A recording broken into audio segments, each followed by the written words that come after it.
Hello, my name is Bruce Easterwood, and today I would like to discuss some topics that can lend itself to making space exploration great again.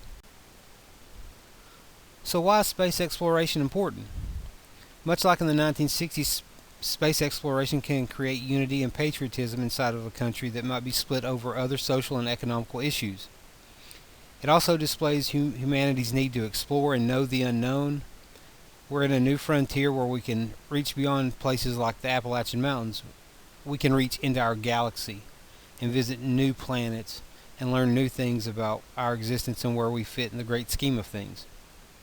It also leads to discoveries and innovation, and most importantly, because we can. Why not, right?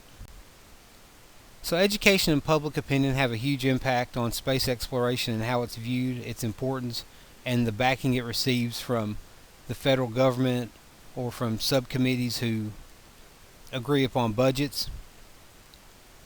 In the last 40 years, no more than 22% of Americans feel that the federal government is spending less money than it should on space exploration. However, 80% in 1971 felt that seeing a man land on the moon held great significance.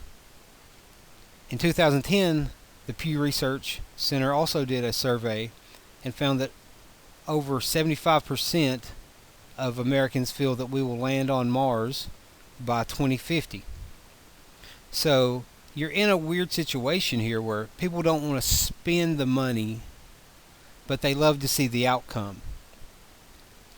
Obviously, there's been some concerns with education and spending in education, but you have to invest in the future and children and students who are in STEM programs or are interested in space and technology.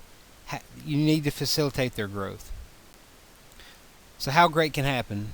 For starters, it probably won't begin with the guy on this slide, but we'll see.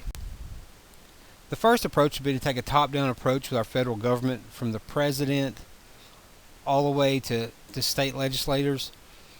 You have to have people who are committed to the project and are willing to see it through to its end.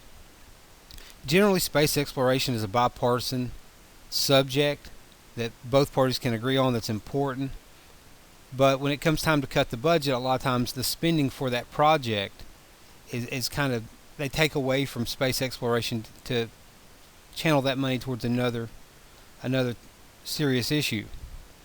But if we set a budget for the space exploration program, we need to stick to that budget, and that's where a top-down approach really comes in handy.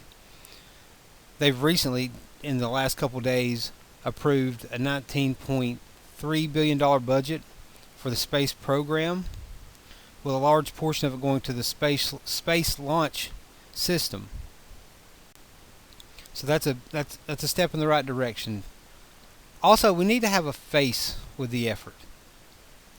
In the 1960s, you had Neil Armstrong and Buzz Aldrin, and these were men who were revered for their courage and their bravery to go out and try to experience the unknown and land on the moon. Nowadays, we have Buzz Lightyear. That's probably the most known space explorer there is in the United States right now, and that's unfortunate because there's a lot of great people out there working really hard for us to reach that next level or take that next step in space exploration. Guys like Neil deGrasse Tyson are obviously trying to get the word out about space and science in general, and also education. I know that there was a gentleman, Mr. McElwain, in one of the links that the professor posted on the subject, and he was kind of against the STEM programs, but STEM can go a long way for children who are not necessarily into the arts or liberal learning. It gives them an opportunity to really focus on something that can benefit them later in life if they choose not to go to college, because technology is around you whether you're working in space exploration or you're working out in the real world. The main part, or the main emphasis to me with the STEM program, is it teaches empirical data, quantitative measuring, things that are really useful that has driven science over the last 200 years almost for us to achieve where we're at and what we know. So in conclusion, my strategy to make space exploration important in public education, or in education and public opinion, is you have to have a top-down support from government leaders. They have to be able to set budgets, set plans, and stick to them and not deviate from what they've agreed upon. Secondly, we need a hero. We need a face of space exploration again. We do not have that, and that is something that can go a long way with the youth and those who are interested in learning more about space. Much like Nike put a face with Michael Jordan, a sign of success, NASA and the federal government needs to put a face with space exploration. Also, they need to continue the education programs that promote science, engineering, math, and technology.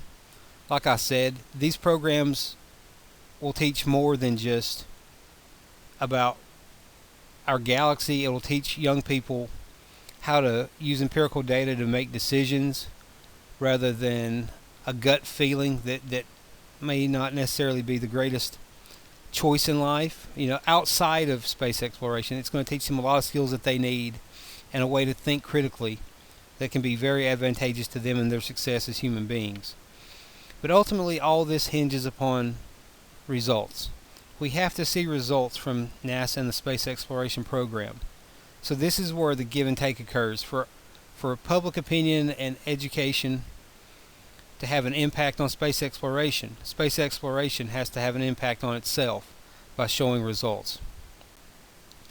If you have any questions or comments, please feel free to post them in the thread of this presentation. Thank you for your time.